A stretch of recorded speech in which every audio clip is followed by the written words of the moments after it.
Hi, it's day 10 into our juice adventure. We're in the double digits now. Around the holidays and especially at New Year's, I always like drinking sparkling cider. Well, today we're going to juice apples, but without the sparkling and without the cider. Now, for my apples, I went ahead and peeled off the skin because I want my juice to be a little bit lighter in color. With the skin on, it does make it a little bit darker. Okay, so fresh pressed squeezed apple juice today. Very simple, quick recipe. All right, let's get started.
And if you want, you can put a little squirt of lemon juice in it as well.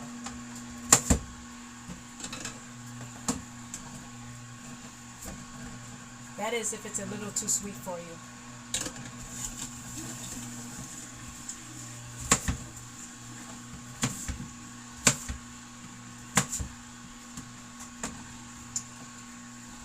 Now, even though the apples are white, the juice is not exactly white, so it's a little bit yellow in color, which is really pretty.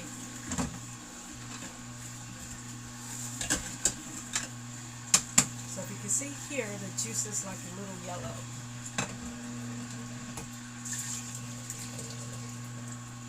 That looks so refreshing because apples are very rich in water. Makes for a nice refreshing drink.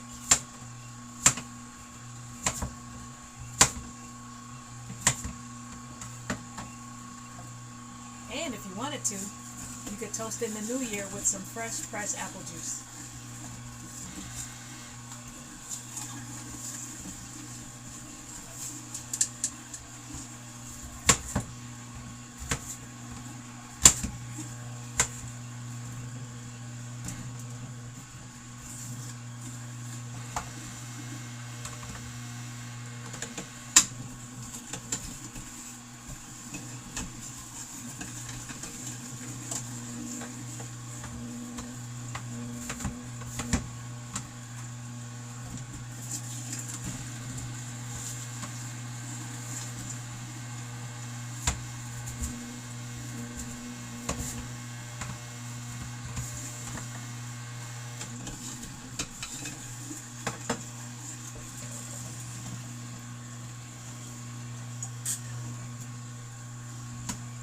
This is the best apple juice I've ever juiced because on my other juicers I'd actually have more pulp in the juice and would actually be really thick.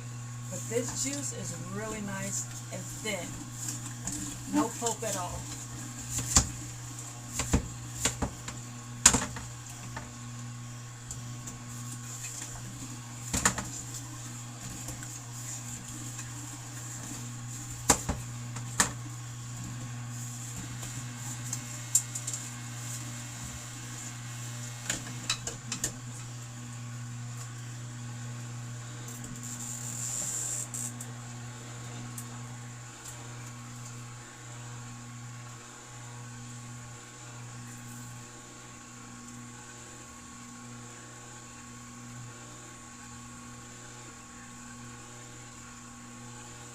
So we still have some of the pulp coming out. That means some juice is still coming out. So we'll let it go for a few more seconds and our apple juice will be ready.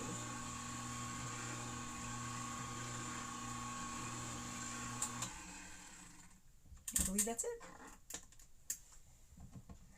Because it has a little bit of foam at the top, I'm going to go ahead and strain it.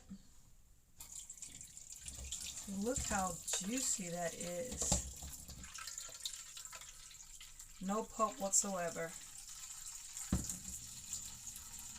Now this looks like liquid gold.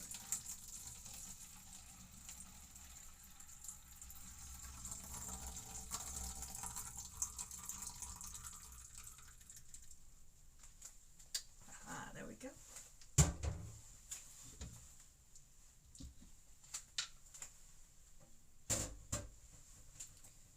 And we're going to put it in our airtight jar here. And I have my sample jar right next to it. I am ready to taste this sweet juice.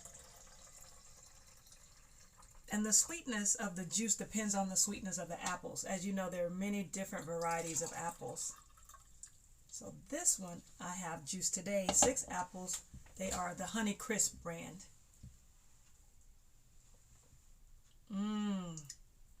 That's good. Cheers. I'm looking forward to New Year's Eve. How about you? All right, let's get on to our raw food recipe. Okay, so our raw food recipe for today is zucchini pasta, also known as zucchini noodles, also known as zoodles. So we're basically going to take a zucchini and spiral it up into curly strings. So I have a spiralizer here that we're going to spiralize it up. If you don't have one of these, you can have a handheld spiralizer. I believe these come in Walmart and maybe some other stores. And if you don't have that spiralizer, then I'll show you how to use just a regular box grater to get your zucchini into shreds. So that's our pasta, which is pretty easy. We're going to convert that into some noodles. But the key to this recipe, of course, is the sauce. Now, we're going to make this sauce using fresh tomatoes and sun-dried tomatoes. So I took some sun-dried tomatoes and soaked them in hot water just to make them softer so they can blend easier in the blender and it's not so tough on the blades. Then to that, we're going to add some meat to our spaghetti sauce, which we're going to use again sun-dried tomatoes and some walnuts and some mushrooms. So this will give our sauce some texture, some chunks in there. And we're also going to season it with some dried herbs, which is I have oregano, I believe some basils in there, definitely thyme, and some other dried herbs. But I could not go without some fresh thyme.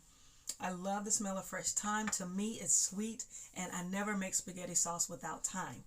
And then we're going to top that all off with some cashew Parmesan sprinkles. So the cashews will act as our Parmesan cheese on top. So let's get to work and let's put this all together. So starting with our big spiralizer here, I can just put the zucchini in here. Now you can leave the skin on. Typically when I'm making colored sauces, like a red pasta sauce or a green pesto sauce, I typically leave the skin on. But normally when I make like a white cream sauce or a cashew Alfredo sauce, I'll peel the skin so you have the white pasta against a white sauce. But sometimes I leave the skin on because that green contrast against the white sauce is nice for presentation as well. So this is how this will look when it comes out. See, our zucchini is coming out in spirals. And let me grab a bowl. Put that in. Now the cool thing about this is that they can be really long or really short. So as long as they are, sometimes you have to go in and just kind of break it apart. Just look how long that gets. Really, really long. All right, so we're just gonna break that off in sections just so that when we put it on the fork, we're not twirling our fork for days to get to take a bite. Now sometimes when you spiralize the pasta, sometimes you get the insides where the seeds are and it's a little bit soft. You can leave that in there, but if it's a little mushy, you can pull some of those pieces out. But as long as they stay together, you can definitely leave those in. Okay. So let's finish this last little piece. I love this machine. You know, me and my kitchen gadgets. Anytime I get to use my gadgets, I am all for it. So again, we're going to pull all of those off. I'm going to break these apart just in sections. The cool thing about that is I don't have to use a knife to cut it. I can just break it apart with my hands. And make sure we get all the extra little bits out of here.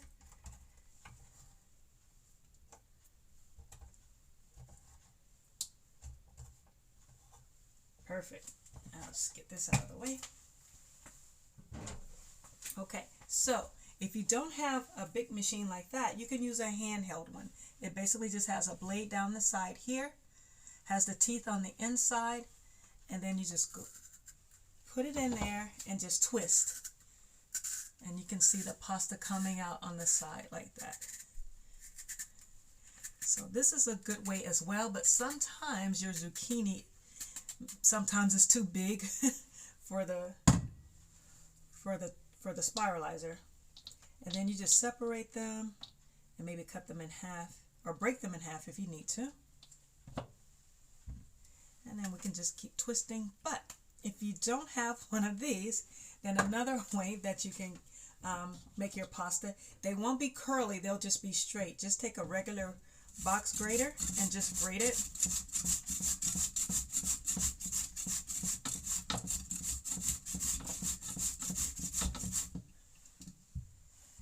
And it just comes out grated instead of spiral. Now this way I'm not a fan of because it releases a lot of water.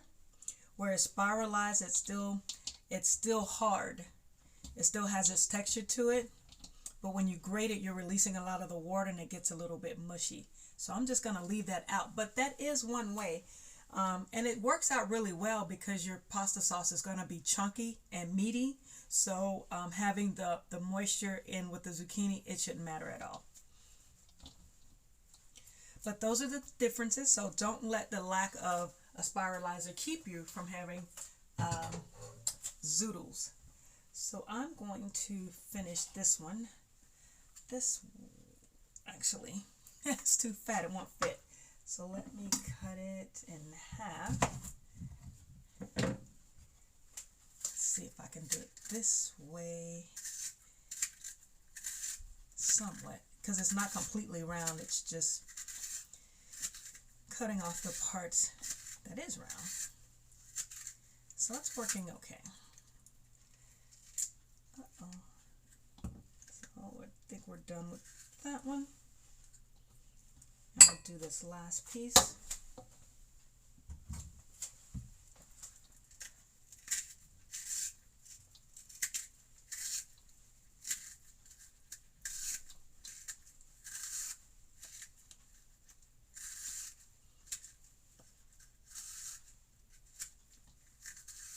All right, there we go. Before it starts breaking apart, we're good.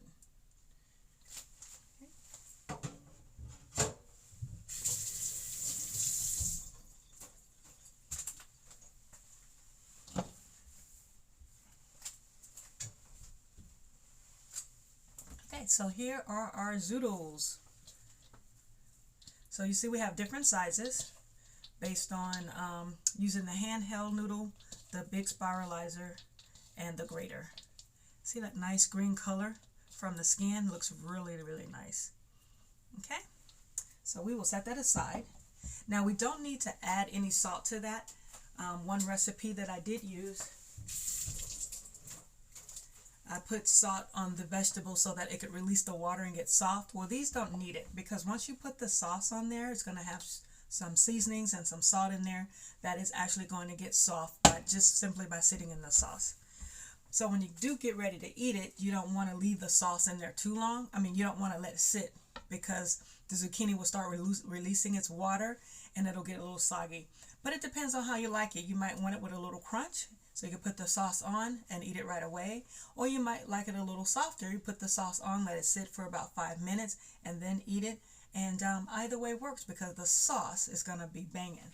All right, so let's get to the sauce. So the first thing we want to do is make our Parmesan toppings with our raw cashews. So since the food processor is dry, I'll go ahead and blend those up. That way we can just scoop those right out.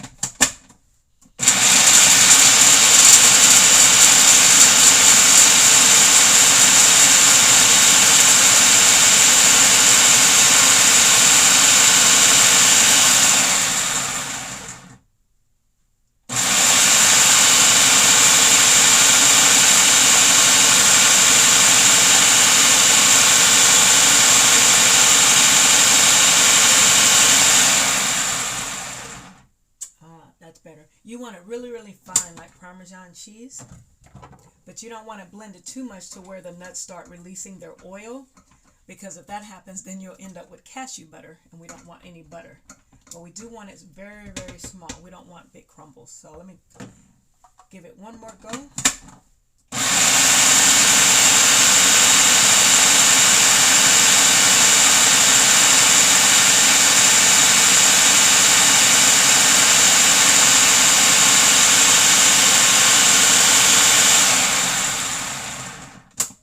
Do it.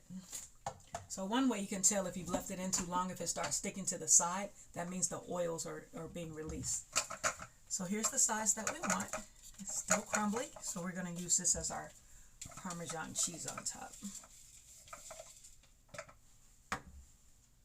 So we'll just put that back in here.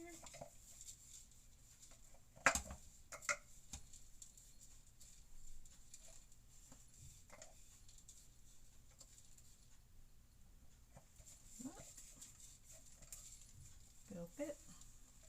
All right, I'm gonna just overflow a little bit. There we go. So the next thing we're gonna do is now we're gonna pulse together our walnuts, which have been soaked in water for about an hour, and we're gonna pulse our sun-dried tomatoes, which have been soaked in water for about 20 minutes. So see, there's our Parmesan cheese sprinkle from our cashews.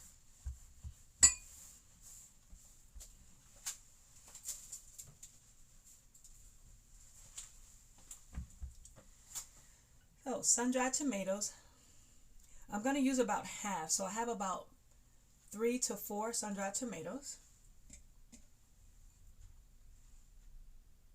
because I want to save some for the sauce as well. I'm going to put in I'll just put in all the walnuts, and then we'll put in maybe just a few mushrooms, because the mushrooms I want to leave in too. This is going to get really, really fine, but I do want to leave some of the mushrooms because I want those to be chunky as well. So we'll see if I need to add some more sun-dried tomatoes to this.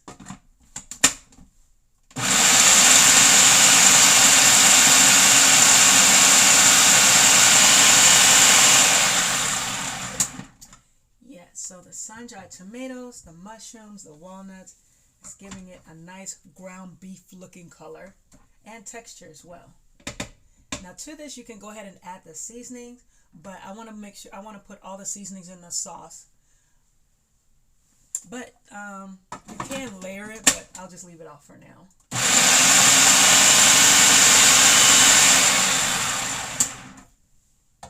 So what I can do is taste it to see if I have the right ratio of nuts to sun-dried tomatoes.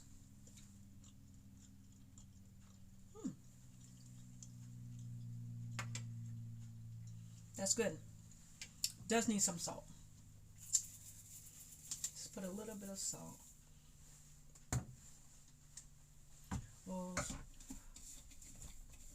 And I'm just mixing it. I'm just pulling it from the side.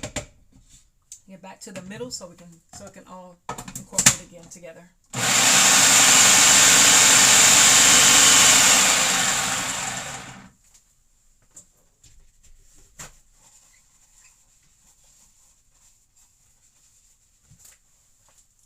So we're going to put our meat mixture in here. See that? Looks like ground beef. So that's walnuts, sun-dried tomatoes, and mushrooms with a little bit of salt.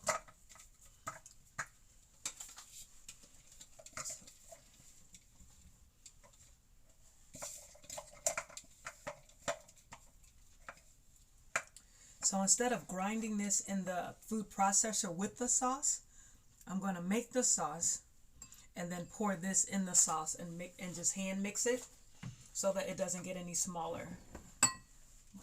So now it's time for the actual tomato sauce. So we're going to use fresh tomatoes,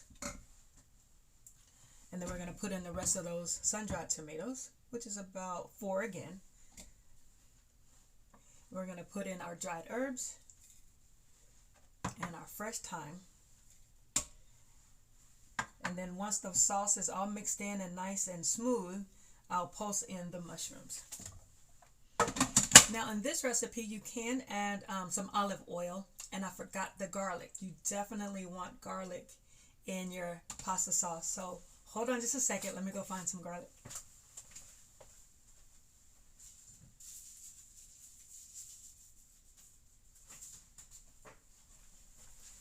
Got it. So we are going to chop this up small enough and put it in to get blended in. Oh my gosh. You cannot have pasta sauce, tomato sauce without garlic. How could I have forgotten the garlic? Oh, that smells so good. Oh, it's making me want the sauce really now. Okay. There we go. So I just used 1 garlic clove. And again, you can add olive oil if you want, but I'm going to leave the olive oil out. But I do have some water here on the side if I need to add some water.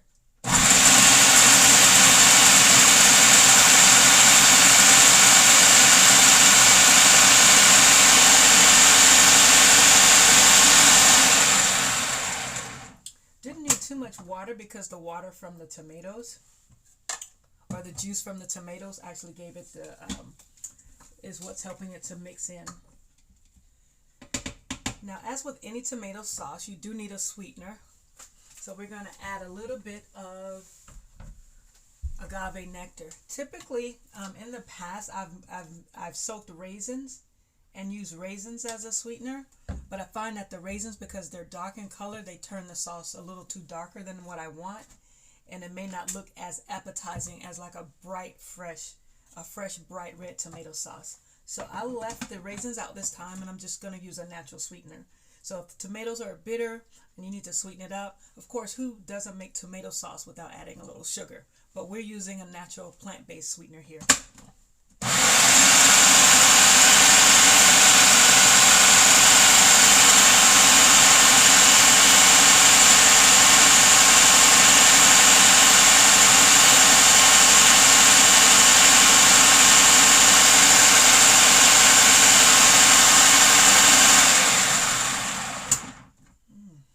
It's coming along nice. I have 2 extra tomatoes here just in case I need it extra.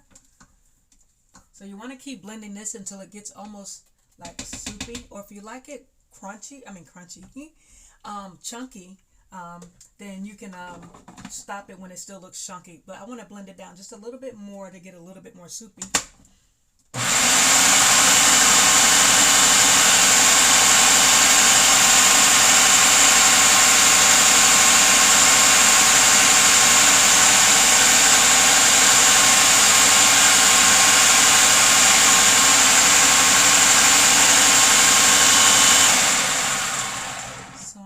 Going to add about a tablespoon of water just to help it along, just a little bit.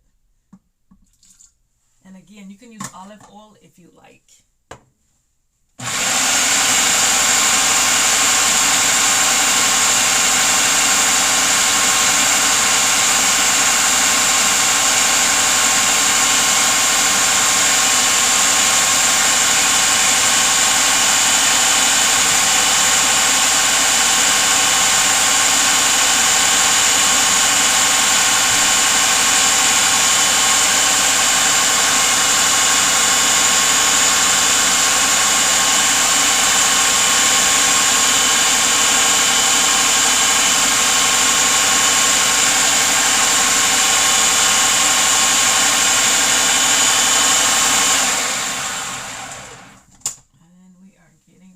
Definitely want to make sure you scoop all of that juiciness out of the top of the lid.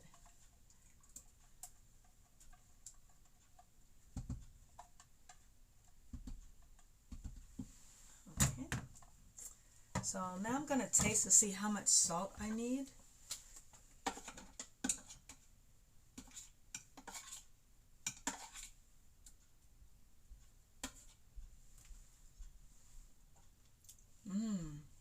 That's good. That's good. I can taste the sweet just a little bit. And the salt is actually going to help just raise the level of sweetness just a little bit.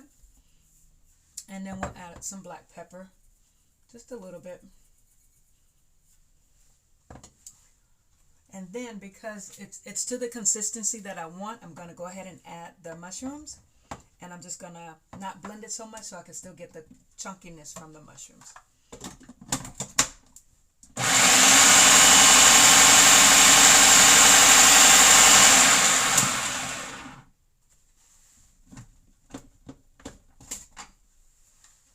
Perfect.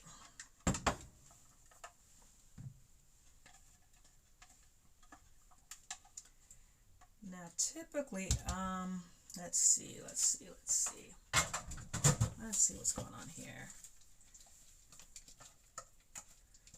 Now because the tomatoes, the fresh tomatoes have a lot of liquid, the tomato doesn't have like that bright red color, but the sun-dried tomatoes do. So if you want a nice bright red color, you can definitely add more sun-dried tomatoes. But I like it like this because it tastes and looks perfect. So what I want to do, let me get another bowl from somewhere. Let's try here. Okay, here we go.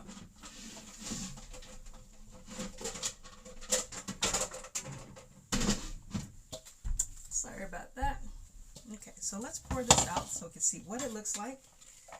And so we can go ahead and add in our meat and top this on our pasta with our Parmesan cheese. Quote unquote cashew Parmesan sprinkles. Oops. Okay. Oh, that mushroom didn't get chopped up. I'm just going to break that apart a little bit. Perfect. Okay, so here you can see the sauce. You have your tomatoes, sun-dried tomatoes, fresh tomatoes, mushrooms, your fresh herbs, your dried herbs.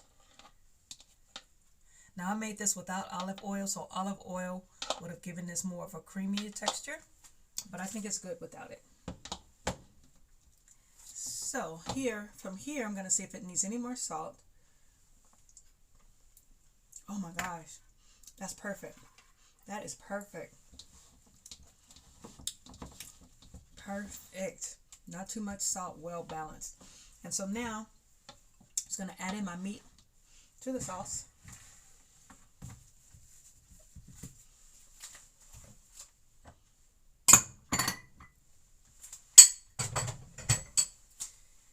Let's get this out of the way.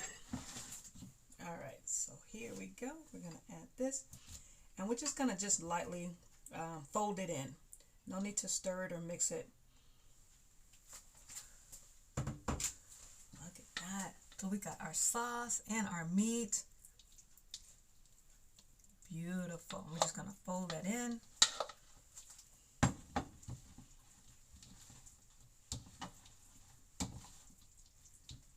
Looks like ground beef, doesn't it? So now, we'll take our pasta. And I'm just going to put a little bit of meat on it first, see how much I need. And then, actually, I don't have that much, so we'll pour it all in there.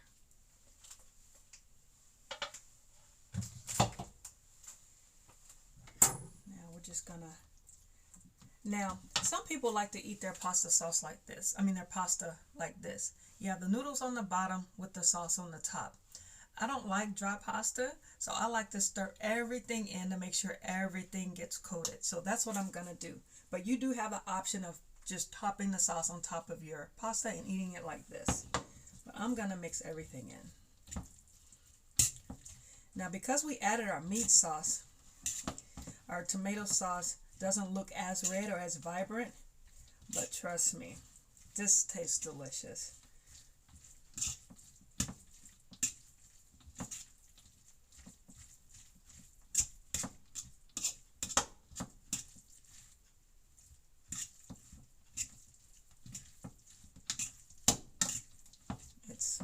smells delicious. And now those seasonings and the liquids getting onto the zucchini, and they're starting to melt right into that mixture. And then we're just going to plate this like this.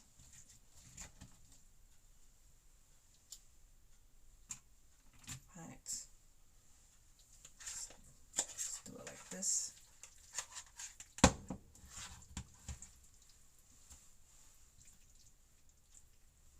Oh yeah.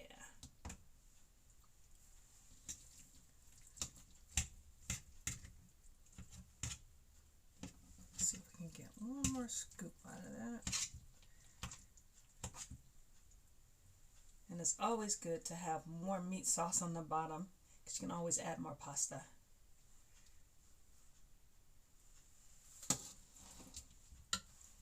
All right.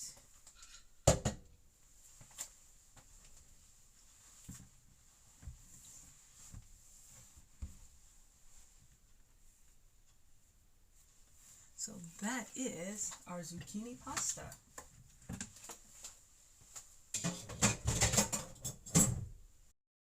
Hi, I had to come back.